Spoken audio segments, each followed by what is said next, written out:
Good evening everyone, welcome to a very sunny worked exam answer video. I'm having a look at some more multiple choice questions today, and there is a lovely mix of some organic, some inorganic and some physical chemistry within the 3 multiple choice questions I'm going to have a go at. Annoyingly, the kind of options for that table question at the end are on the next piece of paper. Forgive me, we'll make it work. So the top one, we're thinking about 2 different alcohols. So there are some bits that year 12 students would be able to answer in here, but you haven't done the NMR part of that question, so that kind of makes it a year 13 question. This is a year 13 question, this is period 3 elements and their oxides, and then this is electrochemical cells, which is also year 13. So these are AQA questions, but I would want OCR students to be able to answer the top one and the bottom one. So yeah, if that's you, you still might be able to take something from this video. So, which statement is correct about both 2-methyl-butan-1-ol and 2-methyl-butan-2-ol? Now, I've probably said it before on a video, or certainly I say it in my lessons all the time. I say, if in doubt, draw it out. So 2-methyl-butan-1-ol, we don't need to draw it all out in full, but so long as I've got my 4 carbons and I've got my OH on the end and then a methyl on the second carbon, that's fine. Obviously you can draw it out in full if that is going to be most helpful for you, but we're not going to get any marks for our working out, so yeah, don't spend too long on it, would be all I'd say. And why might I want to draw that out? Because immediately, again, might not need to draw it out to see this, but certainly from drawing it out, we can see that this is a primary alcohol because the OH group's on the end carbon. This is actually a tertiary alcohol because the OH is on a carbon that's bonded to 3 others, and that might affect some of what is said. So, the one that immediately springs to mind when we think about classifying alcohols is, can they be oxidized by reaction with acidified potassium dichromate? Primary and secondary alcohols can, tertiary alcohols cannot. So that one is not correct. We're looking for the statement that is correct. That is not true. The primary can, the tertiary cannot. So it's not that one. They can be formed by the alkaline hydrolysis of esters. So I guess the bit that we need to be aware of here is that when we hydrolyze an ester using alkaline conditions, we will make the salt of the carboxylic acid and the alcohol, the original alcohol that was used to make the ester in the first place. So can all of those alcohols be used to make esters? Yes. So that might be the one that is therefore true. Sounds like it is. But let's just rule out the others. They can be formed by the hydration of 2-methyl-butene. Again, instead of trying to visualize what that looks like, let's draw it out. And when we're hydrating, we're adding water across the double bond. So the OH is going to have to go on one of these 2 carbons, and then the H would go on the other. So we could make this tertiary alcohol, absolutely, because we put the OH on there and the H on there, and that would give us this. There's no way if the double bond is there that I can get the OH on this end carbon, because it's the 2 within the double bond that will gain either the OH and the H once that double bond has been broken. So the primary one cannot be made that way, the tertiary one can. So again, that's not correct for both of them. And then they have 4 peaks in their carbon NMR spectra. The primary alcohol, I would argue, has got 5. I don't think any of those 5 carbons are in the same environment. The end one's got the OH on it. This one has then got a H, a CH3, this ethyl group, and a carbon with an OH. This is going to be in its own environment, the carbon of the methyl group, then carbon 4 and carbon 5, as again those two are going to be different. There's no exactly identical combination of environments there. Whereas in the tertiary, this carbon of the methyl and this C of what is kind of like a methyl as well, those would be in the same environment because they both are bonded to 3 H's, with their 4th bond being to the same carbon. So that would therefore be 1 environment, 2, 3, and 4. So the primary does not have 4 peaks in its carbon-13 NMR spectrum. It would have 5 peaks because there's 5 environments. The tertiary would have 4 peaks because there are 4 environments. So again, it doesn't apply to both of them. So it has to be, as we'd already discovered, the alkaline hydrolysis of esters answer that applies to both of them. I guess in terms of quicker ways of working through that, I don't necessarily think there is. I think by drawing out the 2-methylbutan-1-ol and 2-methylbutan-2-ol, and then when it comes to it, the 2-methylbutuene, that's as quick as you can make it. Obviously, if you're working from A down and you're happy that A is the right answer, it's whether you then spend the time to definitely rule out the others or not. And I'm not going to say whether that's the right or wrong thing to do. It depends on how much time you have and how confident you are in your answer. But I think that's probably as quick as we could make that. Okay, so that's the first one. Second one, this is inorganic period 3 elements and their oxides. So we're looking for an element in period 3 that forms an ionic oxide and reacts with strong alkalis. So there's 2 parts to this. So aluminium would form aluminium oxide. Magnesium would form magnesium oxide. Sodium, sodium oxide. Sulfur, we need to know can form either sulfur dioxide or sulfur trioxide. So by doing that, I guess the first part, are they ionic? Yes, yes, yes, no. Sulfurs are non-metal, so they would be covalent oxides. So therefore already it can't be D because that doesn't meet both of the points. Then we've got to think about which of them react with strong alkalis. So metal oxides that are made from metals. So I'm sorry, I completely had a bit of a brain fart then. Metal oxides, aka oxides made from metals in period 3, tend to react with acids.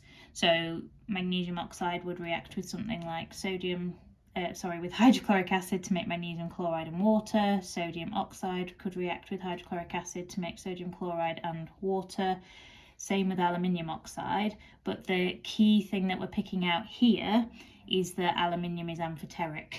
So an amphoteric oxide can react with both strong acids and strong alkalis, whereas usually it would be your non-metal oxides that would react with alkalis, because these would form acidic solutions, whereas our metal oxides form alkaline solutions. So you're not going to react an alkaline solution with a strong alkali. Normally they would react with strong acids. So for the second question, that would actually be a yes, but we've already ruled that out. That would be a no, that would be a no. Because that's an amphoteric oxide, that's the one that is correct. And it will expect you to be aware that aluminium oxide is amphoteric, expect you to be able to define what that means, so you can say that it either reacts with acids or alkalis, or it can act as an acid and an alkali. Means the same thing, because if it's acting as an acid, it will react with an alkali. If it's acting as an alkali or a base, it will react with an acid. So same thing. But yeah, the 2 key trends are ionic oxides will be your metal oxides. Metal oxides will form alkaline solutions and thus react with acids. Covalent oxides will be your non-metal oxides in period 3. They will form acidic solutions, so they will react with alkalis. Okay. This next one, it's kind of a little bit about catalysis, but it's not really, in the sense of we're having to figure out which ion cannot, and it's nice that they've put that in bold for us, but I'm going to highlight it also. So which ion cannot catalyse the reaction between iodide ions and peroxide disulfate ions, and we have to use the data in the table below to help you answer the question.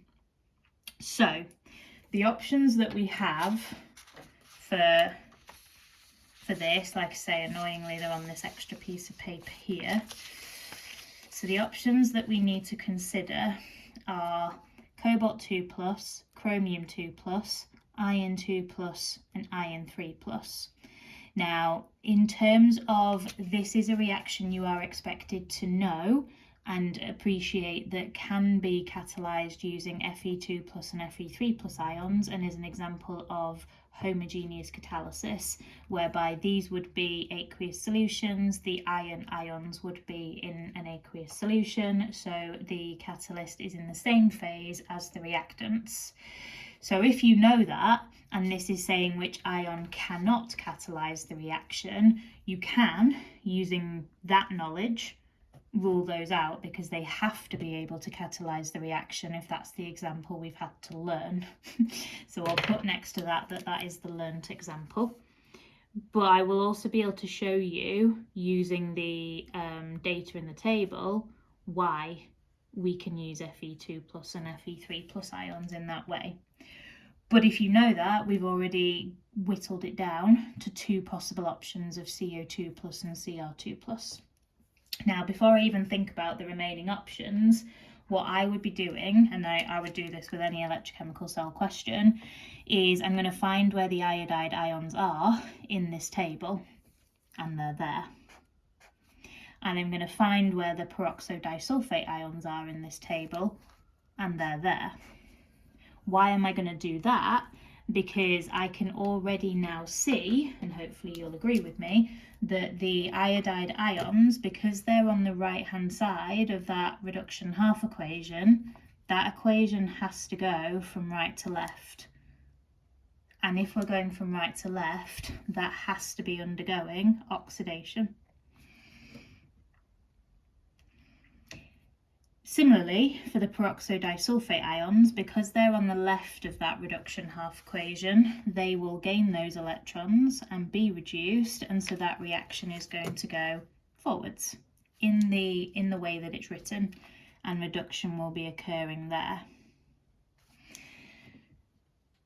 That's helpful because I can see that this E0 value for the peroxide disulfate ions being reduced is plus 2.01, which is more positive than the E0 value here of 0.54 for the I2 gaining electrons. So what we should know from the electrochemical cells topic is that if you have a more positive E0 value, that means it wants to undergo reduction, and a less positive or more negative value for the E0 suggests that the species actually wants to be oxidized.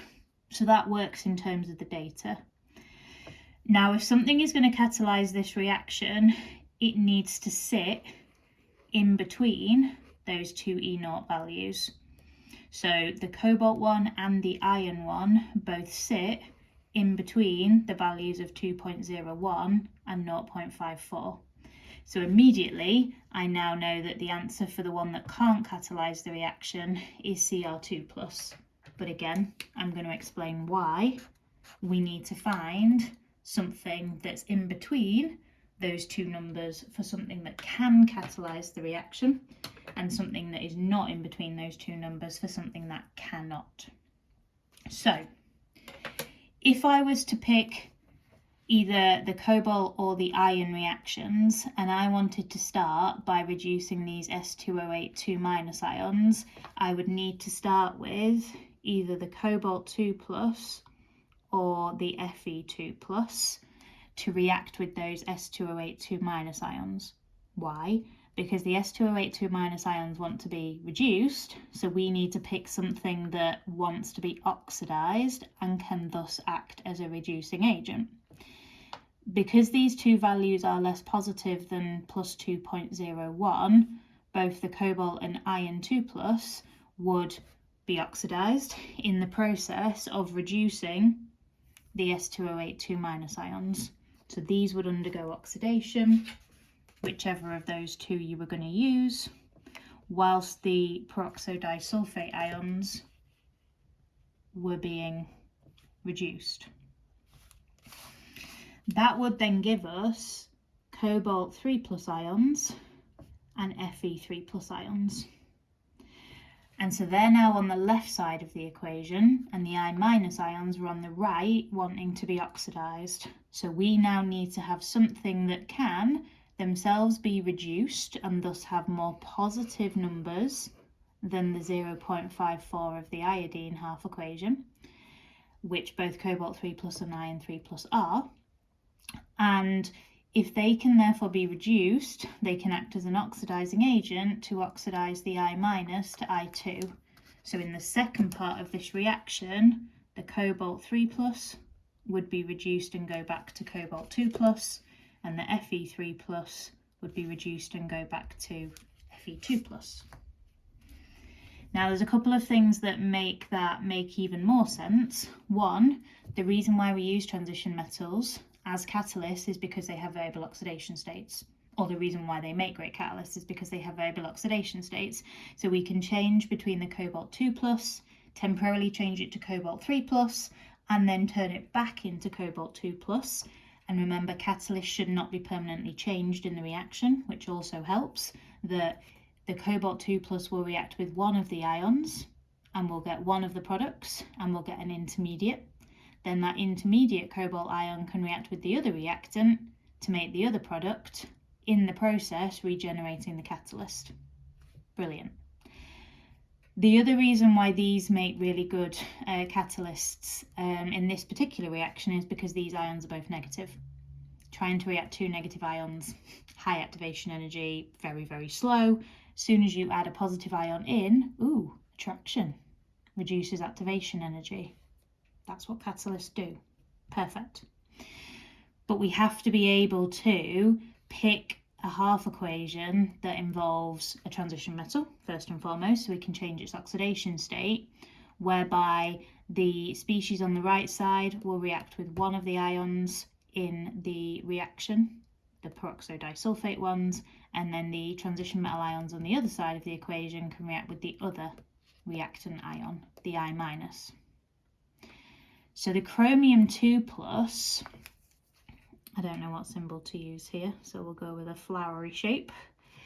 The cobalt 2+ ion could react with the S2O8 2- because this number is negative, it's the only negative one in the table, and this one is the most positive one in the table. So if I added Cr2+ to the S2O8 2-, we would get these ions being reduced and we would get the chromium being oxidized. But then we're going to make Cr3+ ions, and those Cr3+ ions would then have to react with the I-, and that's the bit that would not be possible because the I- ions would need to have an E0 value that was more negative than this one for the chromium if these I- ions were going to be oxidized and the reaction go from right to left. Because this is more negative, likewise, these Cr3+ ions are not actually going to get reduced because the reaction doesn't want to go from left to right, it wants to go from right to left. So you wouldn't get a reaction between these two things, you would get more of a reaction of the Cr2+ with any remaining ones of these, or you'd need to put some iodine in to then get that reaction to happen, but you're never going to get those two things reacting together. It doesn't work. And if that is something that doesn't sit kind of right with you in your head, try work out the EMF for this reaction. So you would put the one that you want to be oxidized on the left, and you'd put the one you want to be reduced on the right, and then EMF is the E0 of the right minus the left. So we'd have minus 0.41, no we wouldn't, yeah we would, right minus left. We'd have minus 0.41 minus 0.54. That's going to give me minus 0.95. and if you've got a negative EMF, the reaction's not feasible, so that wouldn't work. So the iron and the cobalt ones would work, and we could add them in the other way round. We could add the Fe3 plus and CO3 plus in first and start the reaction with the I minus and get that happening first, then use the CO2 plus or Fe2 plus to react with this ion second. You're still going to end up regenerating your catalyst. It still works based on these E0 values. So when you're looking for a catalyst for a reaction, it always needs to lie in between the E0 values of the thing you want to be reduced and the thing you want to be oxidized. Hopefully that makes sense. We can see why we've ended up with chromium as our answer here for not being able to catalyze the reaction. Hopefully I've explained that fairly clearly, but I'm imagining that there'll be some of you that still have questions, and if you do, please do ask, okay? Hopefully, like I say, that's been useful. Any requests, please let me know, and I really hope that you're taking care of yourself, guys. Speak to you soon.